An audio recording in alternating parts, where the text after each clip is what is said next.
Welcome to freedomlovin.com, where we focus on building freedom in an unfree world. Through personal development, location independence, and passive income strategies.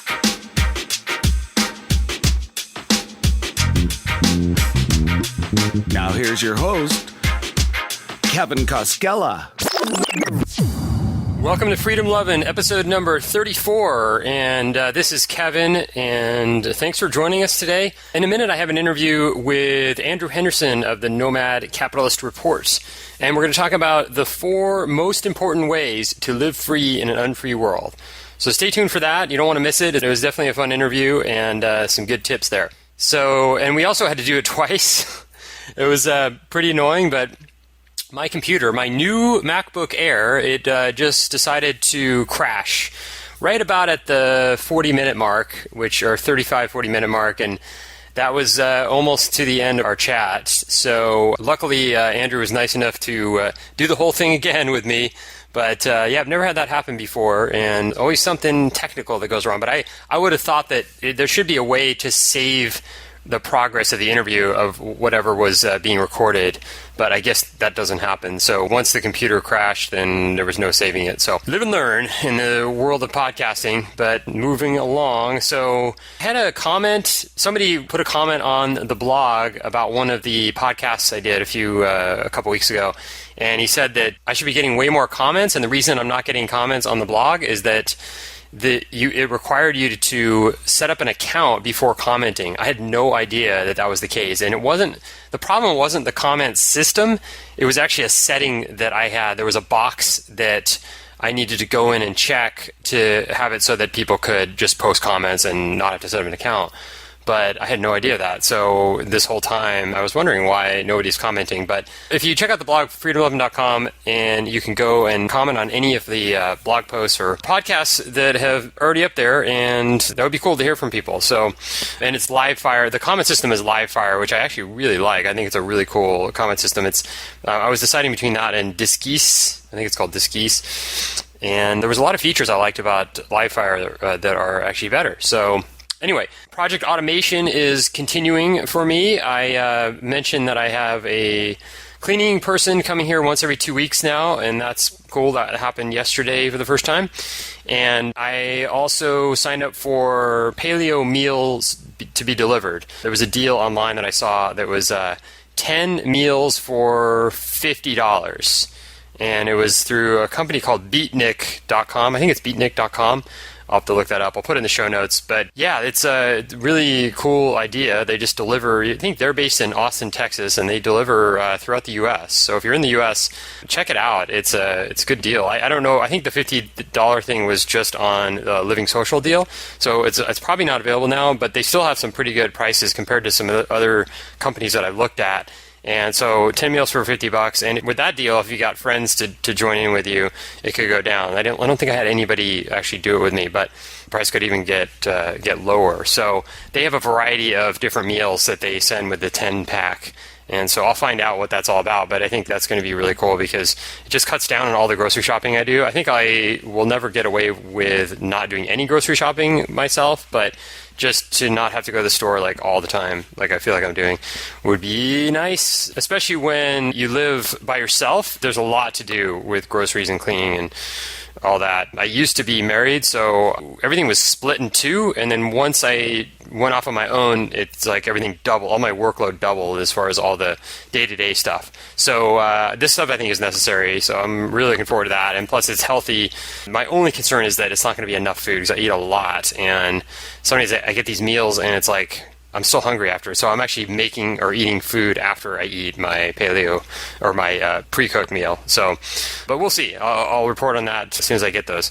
So I also had some bad news yesterday. I have roaches in my apartment. 4th time this has happened in my life, and the last time it happened was actually a complete nightmare, literally a nightmare. I couldn't sleep because there was I had an infestation, and I had just moved into this place. So we were trying to the last time we were trying to get rid of the roaches, doing the traditional methods like the exterminator coming a couple times and then just doing roach bombs and all that, and nothing would stop them. They just kept coming in, and it was a massive invasion.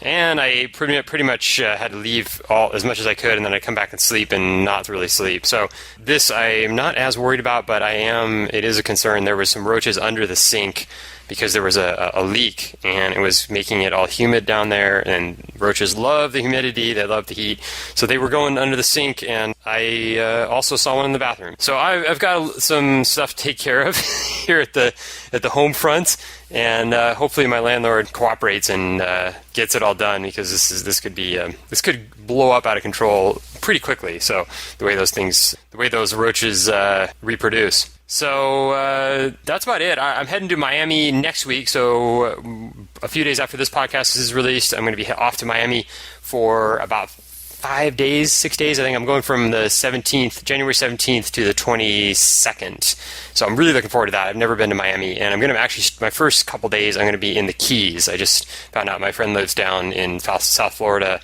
and we're going to spend some time in the Keys. And then I'm going to be in Miami. I think I'm going to be hopefully close to kind of South Beach area. And I'll be there for Monday, Tuesday, Wednesday. And then I'll be coming back to San Diego Wednesday night. So really looking forward to that. And continuing my endless summer from San Diego to South Florida. I think it'll be pretty stellar weather down there. So, and yeah, again, if you want to help the show out, really appreciate a rating and review on iTunes. So if you could just go to iTunes and go to the Freedom Lovin podcast and just click on rating and review, and then you can just put in a couple words or a few words, and then give us a 5-star review if you like the show, and that would really help. And like I said, we're continuing to do some more kind of educational stuff and some more getting people on the show that are teaching things. And so I want to make the show as useful as I possibly can for people. I've had a couple of comments that people really like the show. They like the interviews, and I think they're entertained by them. And they're maybe, they're getting something out of it in kind of a general way of like, okay, this opens me up to different ways of living, different ways of thinking, and that's great, and I love that. But I also want to give some practical stuff away that's going to be like, okay, take that and do something with it, or just even in a format that makes sense that you can kind of learn from or discover new information, however you want to say it. So yeah, so that's coming up, and I've got some really interesting guests coming up as well. So stay tuned for that. And without further ado, here is my interview with Andrew Henderson on the 4 most important ways to live free in an unfree world. Take care and have a great week, and go out there and build some freedom. All right. Well, I'm excited today to have my friend Andrew Henderson of the Nomad Capitalist Report on the show, and his website is nomadcapitalist.com. Andrew, welcome to Freedom Lovin. Great to be with you, Kevin. Absolutely. So we're going to talk today in just a minute about the 4 most important ways to live free in an unfree world. But I wanted to start with just a little background about you, and where did you come from, and how did Nomad Capitalist come about? Well, I've always been an entrepreneur. That's really what the site is about. I talk about tools for globally minded entrepreneurs to protect themselves and make their path easier. But I am a big lover of freedom because mainly I'm a capitalist, and I have been interested in business and doing business since I was 11 or 12 years old. I was reading books by people like Bill Gates and planning, business ventures and things like that when I was, 12 years old.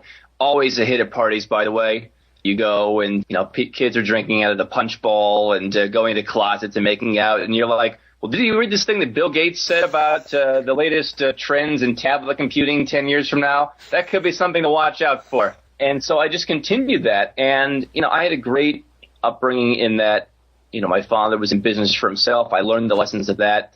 I learned a lot of things that I think, unfortunately, a lot of people don't. And that is just the value of course, hard work and going and getting it done yourself. But also, there's things that you learn when you're an entrepreneur. Things never go the way that you plan them to. I talk to so many people who just think that things move along in a perfect line, and that's not how it works in the real world. And so I was fortunate enough to learn that, but also that to be encouraged to look beyond my home country, the United States, if there was a time when the United States became very inhospitable to business people and successful people. That time has arrived, And so now I'm around the world looking for the best places to live and work. Awesome. Now, so I was on your show maybe about 6 months ago, and I'm a big fan of your podcast. I subscribe to it, and there's a lot of really cool guests and good information coming out. Now, what is the focus with your site? What is it that what's your goal with the site?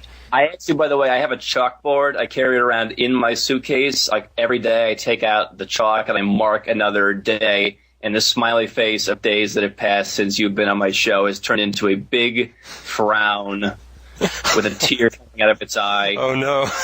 I thought you would have got the Freedom Lovin bump. What happened with that? Well, so my site, I mean, really, like I said, it's all about, what are the tools that you need? I am, an anarcho-capitalist. I believe in the freedom aspect. I believe in finding places where you're regulated the least, where you're taxed the least. I mean, let's address a simple thing that no one in the Western world today wants to talk about. Water seeks its own level. Capital is very fungible. It goes where it's treated best. It's in the DNA of a business to profit as much as possible. It doesn't care about social contracts, social justice. That's not what it's concerned about.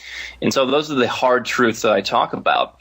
How do you equip yourself? Well, the United States government, for example, wants to make it very difficult for you to do that.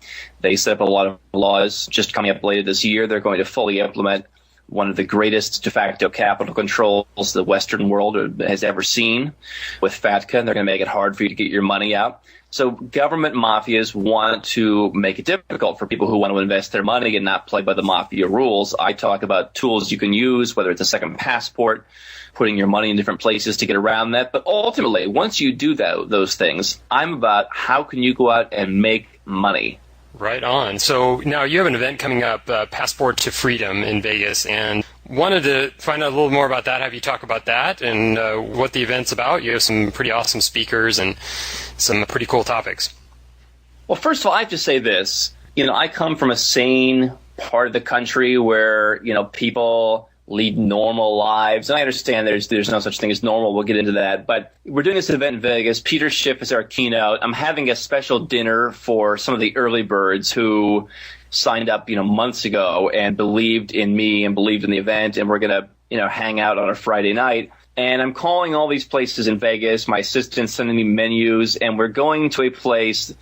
This is just, to me, this is so indicative of the United States. This is part of the reason why I'm pulling my hair out every time I spend time there. I'll be there tomorrow, actually, after months and months and months and months away. We're going from an organic chicken entree to the junk food desserts. They have like fried chocolate chip cookies, cotton candy, Rice Krispie treats with rainbow bits, homemade caramel corn, mini cupcakes with fluffy icing. I'm like, listen, we can't get enough of this crap in that country that we're not going to grow up. Oh, the old favorites, dessert favorites, all grown up. How about a creme brulee or something? How about someone whip up a souffle? I want a pastry chef back there with some raspberry and some fresh fruit and like one of those torches. What is this? Like, I'm going to have some cotton candy. That'll satisfy me. No, enough with the crap. We're not 7 years old anymore.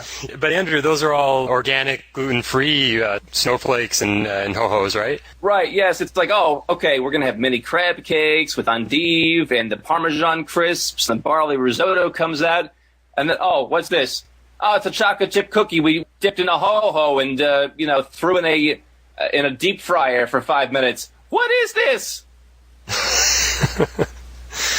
Yeah, that's how we do it out here on the West Coast. So you crazy Midwestern people just don't get it. Right. I was in Macau in July, and listen, this is what I like. I'm a fan of Vegas. I've been there, and I'm thrilled to have the event there because, as I've heard, much of the U.S. is going through like a biblical plague right now.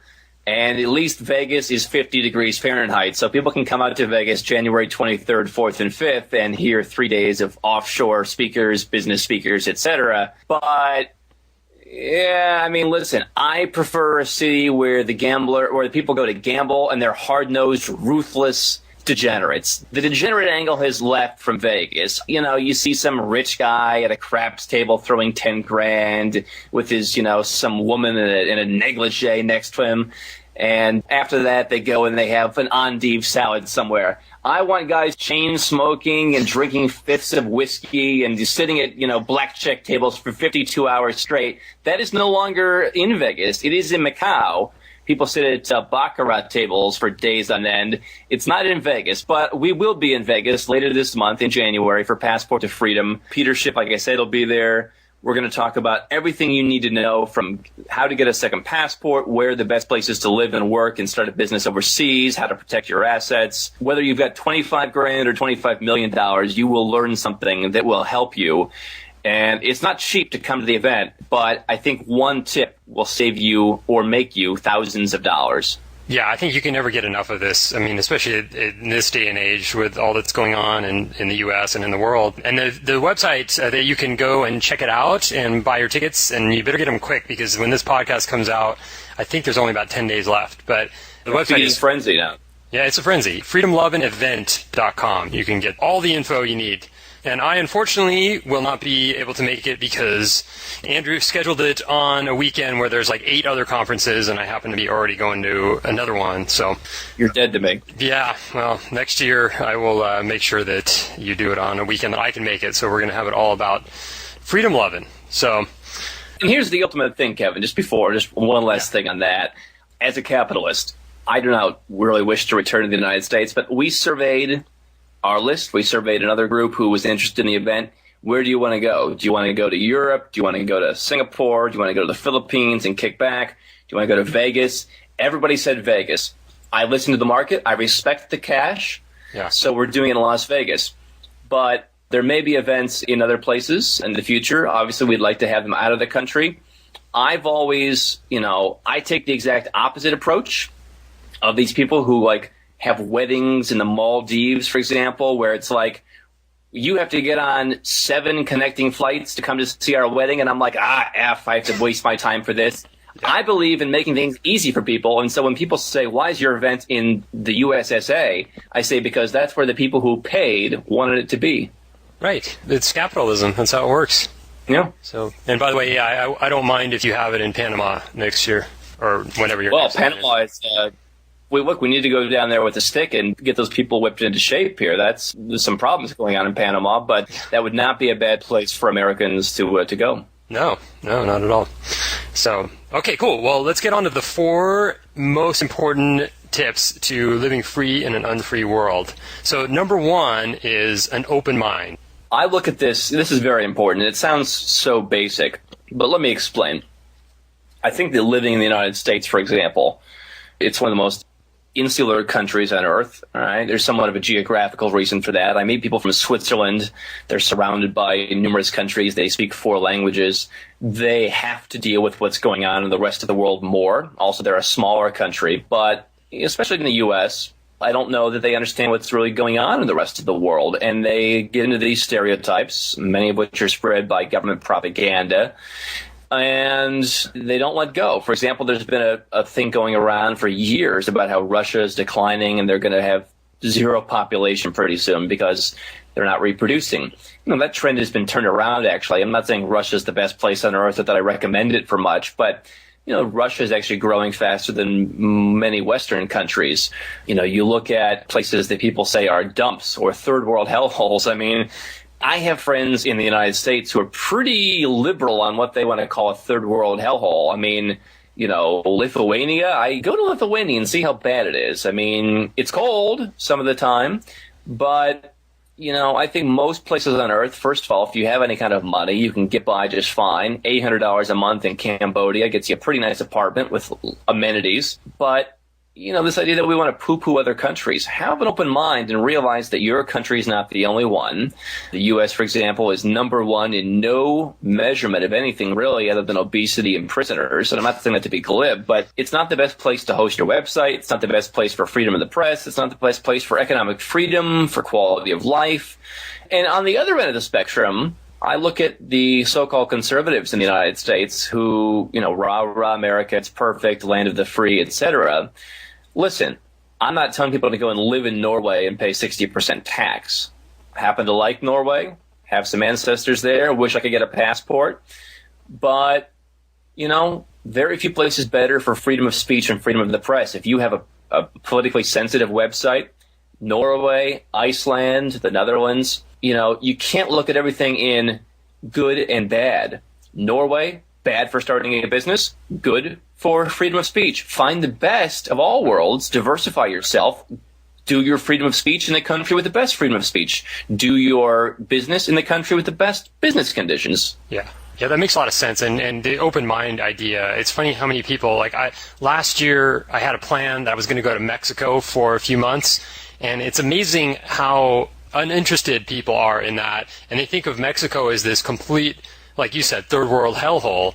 And I'm like, yeah, I want to go down to Mexico for a few months. I want to check it out and see what it's like. And I don't see how it's so horrible when everyone that I talk to that goes there and that actually lives there, not just goes to Cancun on spring break, but actually goes and lives there for a few months or a few years, they say that it's amazing and there's so many great things about it. And there's a lot of reasons to actually go down there and spend some time and set up a business because it's cheap and there's a lot of freedom that they have there that we don't have.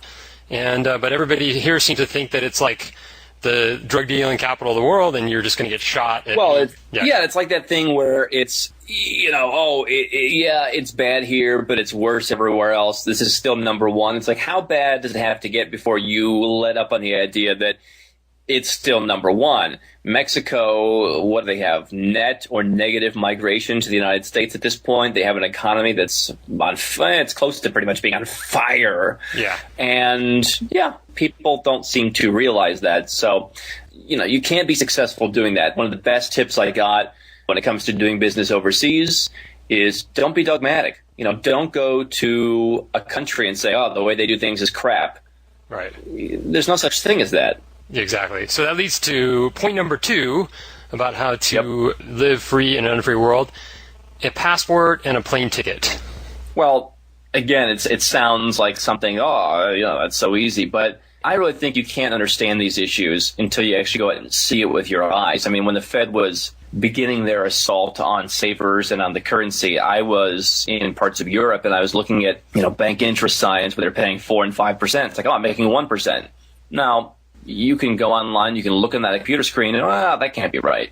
You need to go and experience this stuff. And I think that really, if you can't say that there's no other reasonable opinion, then what you have is not a fact, it's an opinion. I think a lot of people think that their ideology is purely fact. You go to China and you say, hey, how do I cure this, glaucoma? They say, hey, go over there and get that sweet potato with the root growing out of it and boil it in a pot of water.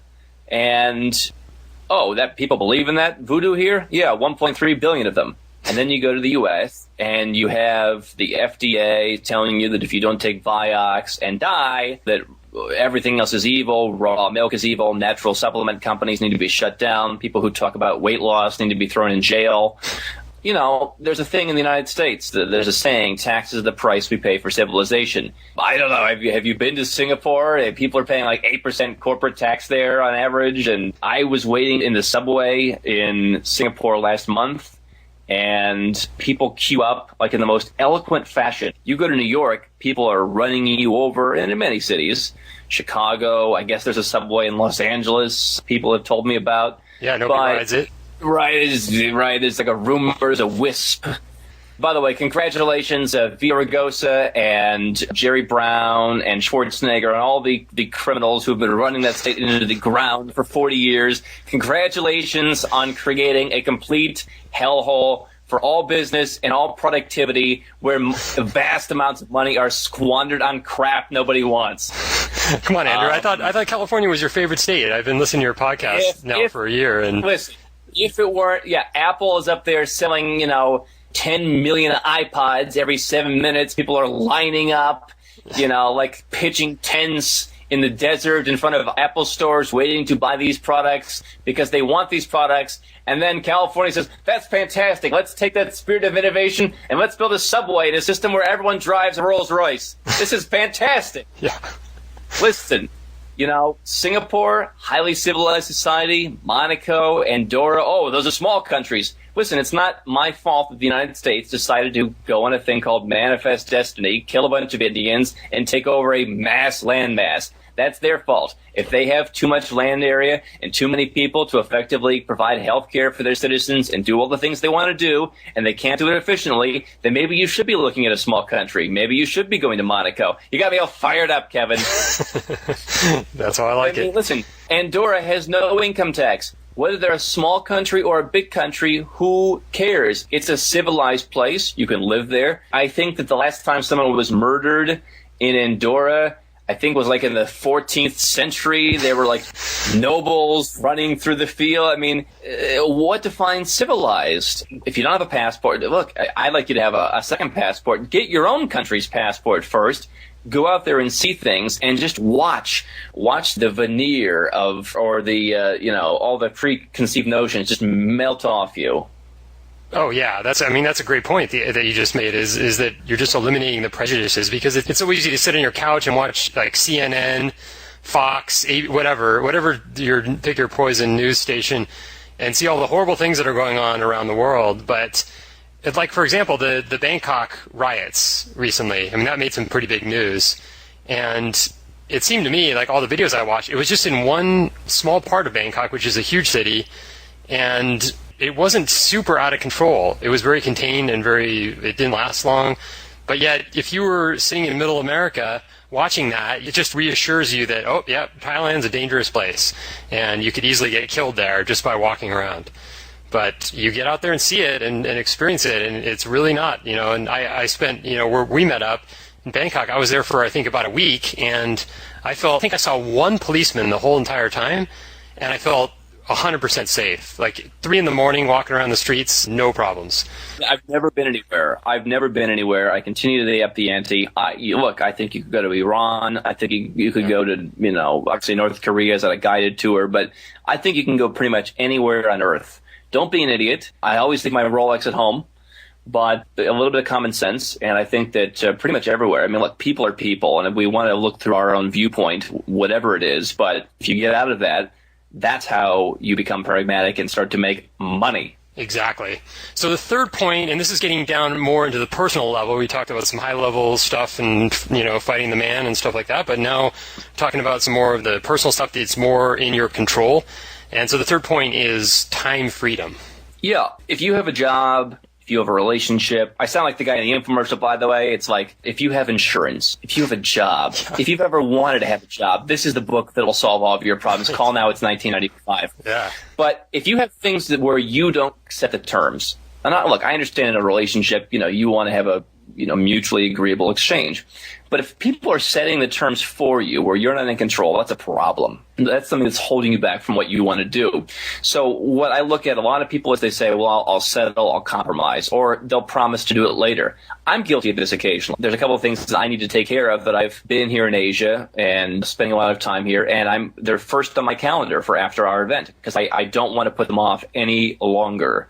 And so what this really comes down to is putting yourself in a position where you can set the terms of your life, be able to be single if that's the case, be able to start a business. If the job is holding you back, then find a way to get out of it. But also, make sure that you're not over-controlling yourself. I mean, I grew up, for example, with a frugal upbringing, but, and you think that, if I spend $1 or if I buy this product or if I buy this experience, it'll all fall apart. I mean, Tim Ferriss talked about preparing for the worst case scenario. It'll likely never come. Mm-hmm. Go out there and have a little bit of an abundance mentality. If you want to improve your look, go out and buy some custom made suits. Go out and buy, a nice tie. Don't cheap out. I'm not saying go and spend $5,000 at Brioni on a suit, but, do something that's going to provide you with the confidence, with the experience that you want, with the adventure that you want. I think that we waste a lot of time in life trying to cheap out or trying to cut corners. I cut up all my credit cards that were from crappy banks. I have an American Express, platinum card. It's $450 a year. You could get a lesser American Express card, and it's the best thing you could ever do to eliminate nonsense from your life. So, for example, I get $200 a year on an airline of my choice. I fly a lot, so I already get a lot of benefits, but this allows me to get extra, meals or drinks or whatever the case may be. It makes life a little bit enjoyable. Yeah. And so to say that I'm going to cling on to $450 a year, I would lose many times that in productivity by dealing with some guy in an Indian call center whenever my card gets stolen and I have to dispute the Viagra charges out of, Bulgaria.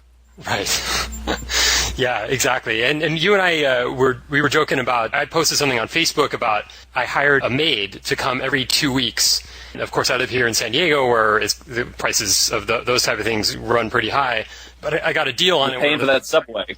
Yeah, paying for the high-speed train that's never going to be built, that's already billions of dollars are going into, that's going to run from supposedly San Francisco to LA, but the only part that's has even started is the armpit part, which is like Bakersfield to Fresno. So thank God you've got a true meritocracy there in that country where some of the greatest minds like Antonio Villaraigosa, who failed the bar how many times, are running your great state. Thank your lucky stars. You have that such geniuses have lowered themselves to the level of public service to provide their great talents to moving your state forward. Yeah, I do. I think I kiss the ground every day that I'm here. So, but yeah, I mean, it's stuff like that what you're talking about is don't cheap out on stuff that's important, because like for me, what's important is travel and where I live, where I'm spending the most amount of my time. And what my surroundings are like. So if I don't have those things kind of secured away, I'm not going to be as productive. I'm not going to be as happy. I'm not going to be as fulfilled. So what's the point? So I got this maid that's going to come twice a week or once every 2 weeks. And the first time it was $30, and then it's like $50 after that, which is a great deal. But of course, that would get you a maid for like a year and a half out in the Philippines. I was in Davao, Philippines for Christmas. It's a little bit small for my tastes, but I was talking to people and they said, yeah, we have a live-in maid for $90 or $100 a month. And absolutely, and that's one of the reasons what I talk about on my site, because as a business owner, I mean, look, I'm fully capable of doing my own laundry. I have, but, if you're in any of these countries in Southeast Asia, Eastern Europe, whatever, you outsource a lot of these tasks. I'm not saying laundry makes me miserable, but I'm saying, along the same lines, just, do things, don't hold back. I'm not saying to go out and blow money. I'm not the entrepreneur who wants to go and put every last dollar I have into a bread pudding store. I don't believe in that. I believe in restraint. I believe in being conservative. But there comes a time when you say, hey, listen, I can buy this $9 polo shirt and it'll crumple up and get ugly looking after 3 washes. Or I can go out and I can spend $50 or $100 and I can look good for the next several years to come. Well, at least as good as you can look if you're one of us. But it all comes down to what are my priorities. Yeah, and I'll take one more example of this that I fell victim to just a few short weeks ago when I was traveling to Vegas. There's an airline called Spirit Air, and they offer these crazy, ridiculously low prices on Orbitz, on any website. And you can get from San Diego to Vegas, and it's like $30 each way. And every other airline is like $80, $90, or maybe it's a little less now. But Spirit, then you show up at the gate, and then you realize immediately why it's only $30, and then it turns into... You're riding on top of the plane, holding onto a handlebar. Yes, exactly. Gripping your bag because you can't store your bag anywhere. So then everything falls apart because the first thing you see is this big sign that says that they will charge you $45 to bring any bag on the plane, and if you don't want to do that, you can pay $50 to check it in. So you're confronted with that, and then you get in. The people that work there seem to have all kinds of attitude, and they will not tolerate you trying to sneak a bag on the plane. That's a horrible thing. And then when I flew, the bathrooms were broken on the plane, so there were no bathrooms. Luckily, it was only a 50-minute flight, and the seats are cramped. And I was thinking of you, Andrew, on those seats because you're a tall guy, and squeezing into those seats is just not fun at all. I flew the last flight. I was on one of those carriers in Southeast Asia. I think I flew to Taiwan. I spent $3 to get one of the prime seats on the plane. Listen, here's just a perfect example when it comes to traveling. First of all, I always prefer to book with the airline directly. I never like to involve Orbitz or anything like that. But I was in Malaysia, and I spent a lot of time there. I like it. I think it's a great place that people should consider if they want a little bit higher brow place in Southeast Asia or more developed place. And, AirAsia is the big airline there. They're not as bad as Spirit or Ryanair, where the guy wanted to charge you to use the bathrooms and he wanted to have people standing up on planes. But it's a cheap airline. You pay, it's a la carte. And Malaysian Airlines was like $19 more for like a 2-hour flight. Listen, pay the $19. Please, I beg you, I implore you. What is your time worth? Yeah, exactly. So the last one we had, the number 4 most important way to live free in an unfree world, is the absence of obligations. And what that means is basically most people walk around their lives and they feel like they have all these obligations. They think they have all these obligations and they have to do this, they have to do that. I have to go visit my parents. I have to get married. I have to pay taxes. And when you boil it all down, there are no have-tos. You just eliminate all those have-tos and suddenly your life is free. There's just like an open slate. And I've had this discussion with so many people that will tell me, no, I really have to spend 2 weeks with my family around Christmas. It has to happen. But they don't realize that they are making that choice, or whatever the choice is. I have to live in Detroit. Well, why? Because that's where I've always lived. Well, no one has to live in Detroit, but yeah, and that's the problem. So that's where I say this obligations idea is, just get rid of the obligations, and then you have a lot more freedom, and you can kind of think more clearly. Look, I like to think of myself as a merchant of harsh realities. People don't like to hear these things, but they're true. There's a free market for pretty much everything on earth, even down to dating.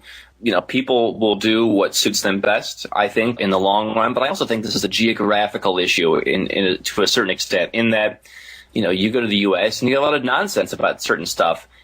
Beyond just the economics, beyond the government being out of control, beyond the taxation, beyond all of the things in the U.S., it's a culture issue, in my opinion. It's not very friendly to entrepreneurs. It's not friendly to guys like you and I. I was in all these different Asian countries, and I would talk to people and say, just as kind of a test, I need to settle down, I need to be married. And to be honest, I'm not one of these guys who travels around and just wants to meet women. I prefer a little bit more of something that is serious. But people are saying, like, women in these countries are telling me, why would you want to get married? Like, you're too young, you need to wait longer. And here we go again with a culture. And if you don't feel comfortable somewhere, there's probably somewhere where you can go where you will feel comfortable. Mm-hmm. I believe, whether it's in the dating world or whether it's in the political world, don't fight the system. I will not be on the top of my roof in the United States firing pellet guns at a rogue militia. I'm not going to do it. I'm not fighting for American revival. I don't care. I was born there. Look, it would be nice to live there. I enjoy going through the Taco Bell drive-thru and gorging on horrible food for $3 every once in a while, just like everyone else. But if you romanticize your country or anything else, you're going to not have that open mind we talked about.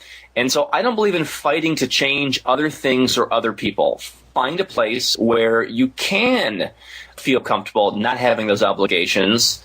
And I really believe that it exists. You just need to get out there and make it happen for yourself. Yeah, exactly. And that kind of all ties all our points in together, where there's a lot of things that are in your control.